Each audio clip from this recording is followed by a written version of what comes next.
Solène Niederkorn vous propose FinScale, un éclairage sur l'innovation dans le monde de la finance, de la banque et de l'assurance.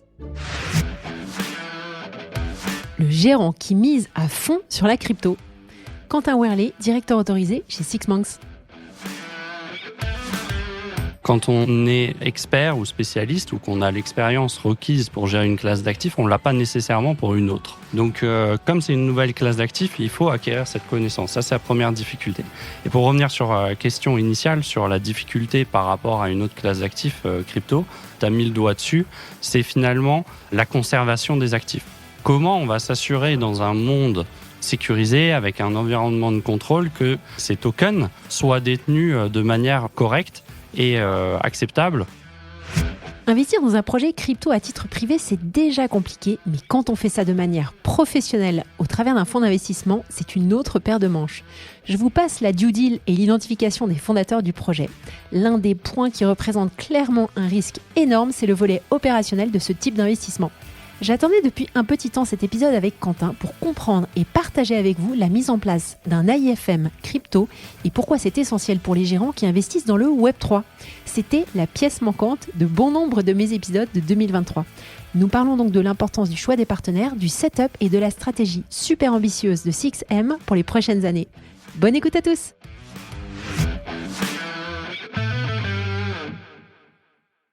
Bonjour à tous, bonjour Quentin. Bonjour Solène. Bienvenue sur FinScale. Trop contente de t'accueillir dans un café. Alors je fais une petite parenthèse avant qu'on commence l'épisode, parce que j'ai eu des retours de certains auditeurs qui me disent « mais il y a un bruit d'ambiance, c'est étrange ». C'est dommage. Alors moi, je trouve qu'au contraire, c'est sympa d'avoir un bruit d'ambiance. Donc désolée pour les quelques auditeurs qui n'apprécient pas ce petit fond sonore, puisque voilà, ça fait partie de la teinte et de la couleur du podcast. Maintenant, Quentin, est-ce que tu pourrais, s'il te plaît, te présenter à nos auditeurs ? Bien sûr, bonjour à tous. Quentin, je viens de la finance traditionnelle. J'étais un auditeur externe dans un Big Four pendant des années. Mes clients étaient des fonds d'investissement et des sociétés de gestion. Ça se passait très bien dans mon parcours professionnel et en fait, j'ai eu un projet très excitant dont on va échanger aujourd'hui dessus. Le projet m'a particulièrement plu sur le côté entrepreneuriat, partir d'une feuille blanche, de prendre un risque à un moment dans ma carrière où les choses se passaient bien, donc me mettre un peu en danger. Et on a identifié qu'un nouveau service pouvait rendre de forts services à d'autres personnes sur la place financière et sur la société de gestion en particulier dont on s'occupe. Voilà, 6M, Six Monks. Alors en fait, j'ai rencontré, je vais préciser à nos auditeurs, j'ai rencontré Quentin à un event qui est organisé par Fipto, je ne sais pas si tu te souviens, à Paris. Et quand tu as esquissé en fait le projet sur lequel tu travaillais, j'ai trouvé ça absolument génial. Pourquoi ? Parce que ça faisait un petit temps déjà que je me grattais la tête sur le sujet avec des clients ou avec des personnes avec lesquelles je m'entretenais qui étaient dans le domaine des fonds d'investissement et de la crypto. Et c'est vrai qu'on ne trouvait pas de solution. Donc, je suis hyper heureuse que maintenant, vous ayez enfin le droit d'en parler puisque vous avez votre autorisation de la part du régulateur pour prester vos activités. Donc, c'est tout neuf. Est-ce que tu pourrais quand même nous préciser, avant qu'on rentre dans le détail, en 2 minutes, la proposition de valeur de 6M ? Donc, 6M est aujourd'hui une société de gestion autorisée, comme tu l'as introduit. En fait, on vient en complément de ce qui existe déjà. Il y a déjà sur le marché beaucoup de sociétés de gestion qui s'occupent de la classe d'actifs de private equity. Donc, c'est quelque chose dont on s'occupe aussi. Mais en plus de ça, on s'occupe de la classe d'actifs crypto-actifs. Et aujourd'hui, on est le premier à Luxembourg à pouvoir fournir des services à des promoteurs de fonds, à des asset managers qui souhaitent avoir des produits régulés ou supervisés en tout cas par nous, l'AIFM, et être distribués en Europe, qui investissent directement dans les crypto-actifs. Alors, tu précises l'Europe, je préfère le repréciser puisque l'audience est quand même beaucoup basée en France. La place financière luxembourgeoise, elle a comme avantage de servir une clientèle internationale qui a intérêt à servir des clients un petit peu partout en Europe. Donc c'est vrai qu'il y a beaucoup de fonds américains, de fonds asiatiques qui s'établissent en Europe au travers de la place financière luxembourgeoise pour pouvoir ensuite déployer leurs fonds et distribuer ces fonds-là un petit peu partout en Europe, parce qu'il y a cette expertise qui s'est développée au fil des années, cross-border, qui n'existe pas dans beaucoup d'autres pays européens, parce que c'est une place financière qui est tournée à l'international depuis le départ. Et donc, c'est logique en fait que 6M ait décidé de s'établir pour l'Europe au Luxembourg. Oui, effectivement. En fait, la place luxembourgeoise a une place à part dans la place des fonds d'investissement. Elle est première en Europe et elle a une vraie expertise cross-border. Et d'ailleurs, la licence qu'on a nous permettrait aussi de gérer un fonds, par exemple, français, allemand, espagnol, depuis le Luxembourg. C'est pas seulement un passeport pour les fonds d'investissement, mais c'est un passeport pour les produits et les fonds d'investissement qu'on gère. Alors, dans la dénomination société de gestion, il y a plein de subtilités. Il y a la ManCo, on va rester concentré sur l'AIFM, Oui. Donc qui dépend d'une directive européenne, bientôt une nouvelle directive qui va sortir, AIFM D2. Et dans ce concept d'AIFM, Alternative Investment Fund Manager, nous avons le concept d'AIFM de tiers. Vous êtes un AIFM de tiers. J'aimerais que tu reviennes sur cette spécificité-là et que tu nous expliques qui utilise ces AIFM de tiers, à quoi ça sert et en fait, dans la constellation de la constitution d'un fonds, qui fait quoi quand ? Oui, alors c'est un bon point et peut-être juste pour le bénéfice des auditeurs français, l'AIFM est un GFIA, donc gestionnaire de fonds d'investissement alternatifs, si on utilise la dénomination française, mais la plupart des personnes du secteur utilisent cette dénomination AIFM. Donc aujourd'hui, on utilisera sûrement les deux. En fait, pour peut-être être explicite, un fonds d'investissement, son objectif, c'est de collecter de l'argent et de déployer cet argent auprès de différentes cibles. Pour ce faire, le fonds, généralement, n'a pas en lui-même, en son sein, directement des employés. Et par contre, pour la gestion quotidienne, il emploie une société de gestion. Et c'est cette société de gestion qui s'occupe des fonds d'investissement. Ces activités sont encadrées, comme tu l'as introduit, par une directive européenne, AIFM, et par la supervision des autorités financières européennes. La société est responsable des tâches, les principales sont la gestion des risques, la gestion du portefeuille, l'administration centrale, là on parle de comptabilité du fonds, et la gouvernance du fonds. Ouais.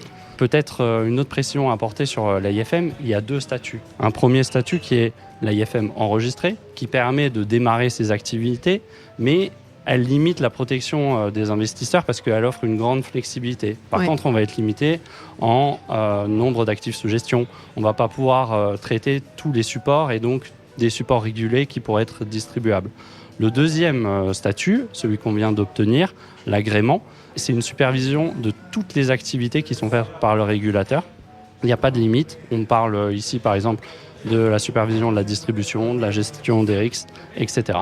L'avantage, c'est qu'on va offrir aux investisseurs une grande protection accrue et également un support qui peut être distribuable en Europe. D'accord. Donc les gens qui vous sollicitent, qui font appel à des AIFM, donc régulés comme vous, moi je connais bien, c'est mon quotidien, et je pense que c'est pas du tout le cas des personnes qui les écoutent, et que tu précises bien qui fait quoi. Il y a le gérant, il y a le sponsor, il y a l'advisor, il y a l'AIFM.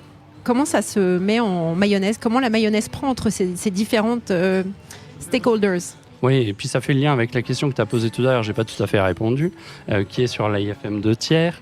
En fait, un AIFM de tiers, c'est une société de gestion comme nous, c'est-à-dire qu'on va gérer des fonds externes à ceux de notre groupe.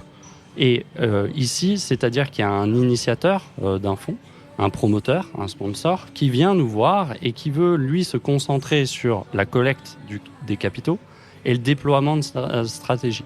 Et en fait, il se sert de nous comme prestataire de services pour lui fournir toute l'offre nécessaire et lui se concentrer sur ces 2 tâches, collecte de fonds et déploiement du capital. D'accord. Et tu as l'advisor qui est potentiellement en fait le gérant qui va présenter ses décisions d'investissement au portfolio manager qui peut être ou pas à l'AIFM, soit c'est délégué ou pas délégué. Exact. Et in fine, la décision est prise par le portfolio manager d'ailleurs qui est une fonction que toi tu occupes. Ok, super, merci beaucoup pour ces clarifications. Alors, c'est quoi la complexité liée aux actifs numériques ? Parce qu'un AIFM traditionnel, il a une licence pour faire du private equity. Par exemple, dans le venture, c'est la même chose. Quand tu investis dans des tokens, pourquoi est-ce que tu ne peux pas passer par un AIFM ? Pourquoi est-ce qu'il faut une licence crypto particulière ? Déjà, c'est la réglementation qui impose une supervision, en tout cas à Luxembourg, par classe d'actifs. Ouais. Donc, quand on est expert ou spécialiste ou qu'on a l'expérience requise pour gérer une classe d'actifs, on ne l'a pas nécessairement pour une autre. Donc, comme c'est une nouvelle classe d'actifs, il faut acquérir cette connaissance. Ça, c'est la première difficulté. Et pour revenir sur la question initiale, sur la difficulté par rapport à une autre classe d'actifs crypto, tu as mis le doigt dessus, c'est finalement la conservation des actifs. Comment on va s'assurer dans un monde sécurisé, avec un environnement de contrôle, que ces tokens soient détenus de manière correcte et acceptable dans cet environnement de contrôle. Ici, on est obligé de faire appel à des prestataires de services qui sont spécialisés dans cette tâche-là, parce que on en avait parlé un peu en introduction. On ne peut pas, nous, à IFM, gérer, détenir nous-mêmes les tokens. Dès qu'on est dans un environnement d'IFM autorisé, on est obligé d'avoir une ségrégation des actifs. Ouais. Moi, en tant que portfolio manager, je ne peux pas avoir un accès direct ou m'assurer, moi, de la conservation de ces actifs. D'accord. Et c'est un peu le même principe que pour n'importe quelle autre classe d'actifs. Il faut que ça passe dans un processus normalisé et sécurisé. Si aujourd'hui, on doit faire un transfert de tokens, je ne peux pas, moi, portfolio manager, décider, je peux donner une instruction, mais je ne peux pas l'effectuer moi-même. Ça doit passer par un prestataire de service. Alors, dans les échanges que j'ai pu avoir avec certains investisseurs qui initialement faisaient, par exemple, du capital risque et qui se mettent à investir dans des tokens, de temps en temps, c'est fait sur MetaMask. Voilà, c'est un petit peu bricolé, je dirais. Quels sont les risques principaux opérationnels que tu vois? Alors moi j'en vois plein, mais comme tu es responsable aussi de c'est pas toi qui prends le risque, mais je pense que tu es très conscient des risques que tu peux trouver. Ça peut aller très très vite en fait. Bien sûr. L'exemple de MetaMask, il est très simple, et pour ceux qui sont peut-être pas dans la crypto, c'est finalement la personne qui a le compte ou les clés privées de MetaMask qui détient les tokens. Si cette personne se fait simplement renverser par un bus, les actifs sont perdus. Ouais. Et donc dans un monde de fonds régulés et réglementés, c'est absolument pas acceptable. D'accord. Donc on passe par des acteurs, des prestataires de services spécialisés dans le domaine. Comment ça s'est passé le lancement? Est-ce que tu pourrais un petit peu nous parler de ces 18 derniers mois? Oui, bien sûr. Alors, c'est un tout petit peu plus que 18 mois. 18 mois, c'est un peu le process d'autorisation. Ça a démarré, en fait, fin 2021, où notre actionnaire majoritaire, qui est un entrepreneur du Web3, a été confronté lui-même, pour son fonds à lui, à une absence d'acteurs pour gérer son projet. Il était basé où? Il est basé en Suisse. Il est basé en Suisse. Et il a essayé un petit peu partout en Europe et il ne trouvait rien. Exactement, il ne trouvait pas l'acteur dont il avait besoin. Il s'est fait accompagner par un cabinet à Luxembourg. Et c'est ce cabinet qui nous a mis en relation en fait avec lui. Et c'est là que le projet s'est lancé avec 4 cofondateurs, avec des profils finalement similaires aux miens, avec une expérience significative dans la finance traditionnelle et qui ont maintenant une expertise crypto-blockchain en gérant les fonds qu'on a mis en place depuis plus de 2 ans. Ouais. Et tu avais cette expertise-là, toi, ou tu l'as développée au fil des années? J'avais une curiosité, un appétit pour la matière, mais on l'a vraiment développé en se confrontant à notre actionnaire majoritaire et en montant les projets. On a également suivi des formations spécifiques. J'ai une qualification du MIT sur blockchain, par exemple. Et on continue à apprendre tous les jours. Ok, alors comment est-ce qu'on appréhende en fait ce drôle d'animal, on va dire, sachant qu'il n'y a pas vraiment d'exemples, même en Europe, je dirais. Je ne sais pas si tu as beaucoup d'exemples en Europe, moi j'en vois pas beaucoup. Donc comment est-ce que vous avez appréhendé l'organisation de cette boîte et comment est-ce que vous avez approché le régulateur? Parce que vous êtes les seuls, hein? Oui, aujourd'hui, on est les seuls avec ce type de licence. Comment on fait? Alors, déjà, la première chose, c'est qu'on avait quand même une belle expérience dans le monde de l'IFM. C'était souvent nos clients précédemment, donc on savait déjà comment fonctionne un IFM. Ouais. Après, il fallait appréhender la partie crypto. Bah ouais. Et la première et la plus grosse difficulté, c'est finalement... Un fonds, il a besoin d'un écosystème pour fonctionner. Tu l'as mentionné avant. Il a besoin d'un dépositaire, d'un custodian, si on parle de crypto-actifs, d'un auditeur externe. On a besoin nous-mêmes d'une assurance. Et comme on fait de la crypto et que la finance traditionnelle les dernières années était un peu reluctante à aller vers cette classe d'actifs, il faut déjà expliquer pourquoi ça va fonctionner comme un autre IFM et qu'on va appliquer les mêmes standards et mêmes critères. Et pour approcher le régulateur, la première chose qu'on a fait, c'est construire un dossier plus solide qu'on pouvait. Et on est allé présenter notre dossier au régulateur. Alors, tu mentionnais les différentes la panoplie de prestataires avec lesquels vous bossez. Alors, je révèle rien de très confidentiel, parce que c'est sur votre site, mais il y a Zodia, il y a Signum. Qui fait quoi dans cette constellation de prestats ? Oui, déjà, je l'ai dit en introduction, la difficulté pour notre métier en démarrant sur la crypto, c'est avec ces acteurs, il faut que les personnes soient également régulées, sérieux et qu'on soit confortable avec leur process. Zodia, c'est un joint venture de la finance traditionnelle, de Northern Trust et Standard Chartered, donc 2 grandes banques. Et ils ont développé un système robuste de custody de crypto. Ouais. Et donc on se sert de eux pour ces services-là. Signum, c'est un partenaire bancaire, mais ils fournissent également un système de custody de cryptoactifs et également de brokerage. Ils sont basés en Suisse, mais ils sont présents aussi en Europe. Exactement, ils sont basés en Suisse et ils ont une licence à Luxembourg de VASP et à venir avec l'implémentation de MiCA de CASP. Ouais. Et peut-être un autre partenaire à mentionner avec lequel on travaille aussi, c'est Swissquote, qui est une solution tout en un, banque, dépositaire, trading et custody. Okay, et en 2 ans, on a vu un grand progrès à Luxembourg et une institutionnalisation de ces acteurs. Et on pense qu'il y a encore de la place pour d'autres acteurs à venir. Top. Alors vous avez été patient parce qu'il a fallu, on sait tous comment ça se passe quand on rentre dans cet environnement-là. Il faut vraiment montrer patte blanche. Donc ça y est, vous êtes officiellement autorisé à prester.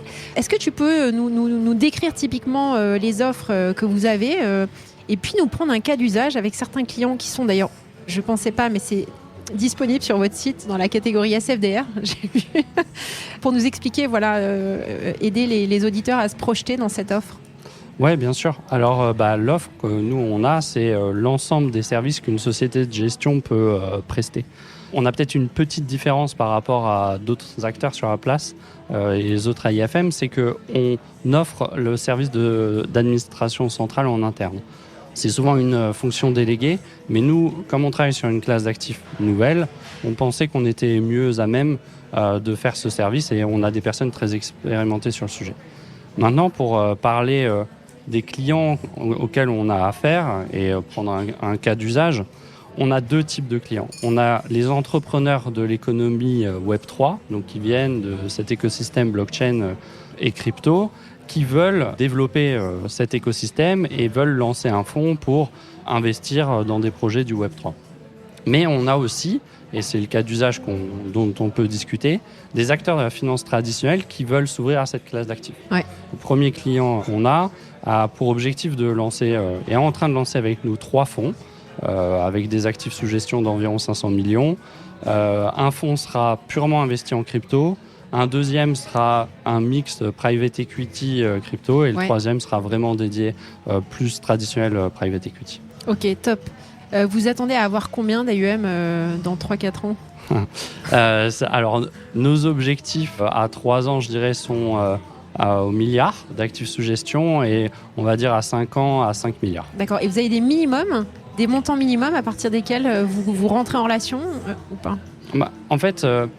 Nous, on n'en a pas vraiment, mais par contre, comme on est dans un environnement pour des fonds régulés et qu'on est obligé d'avoir cet écosystème dont je te parlais et que tout le monde doit pouvoir effectuer son travail et qu'on a tous des frais minimums pour payer la structure, pour que le fonds soit viable, on estime que c'est à peu près aux alentours de 20-30 millions d'euros pour rentrer dans cet écosystème. C'est assez bas. Hein. Oui, non, mais après, il n'y en a pas beaucoup. Hein. Ça va dépendre du projet. Si c'est de la gestion active avec du trading régulier, le seuil va être bien plus élevé. Ouais. Si par contre, on est sur du private equity avec une calcul de la valeur nette d'inventaire du fonds de manière annuelle, des choses comme ça, on peut descendre à ce genre de montant.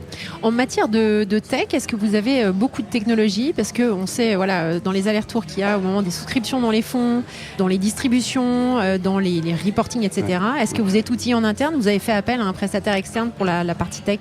Alors, c'est un peu un mix. Nous, on savait dès le départ que notre réussite ou notre réussite future allait jouer sur ces aspects tech, et parce que notre capacité a finalement onboardé beaucoup de projets.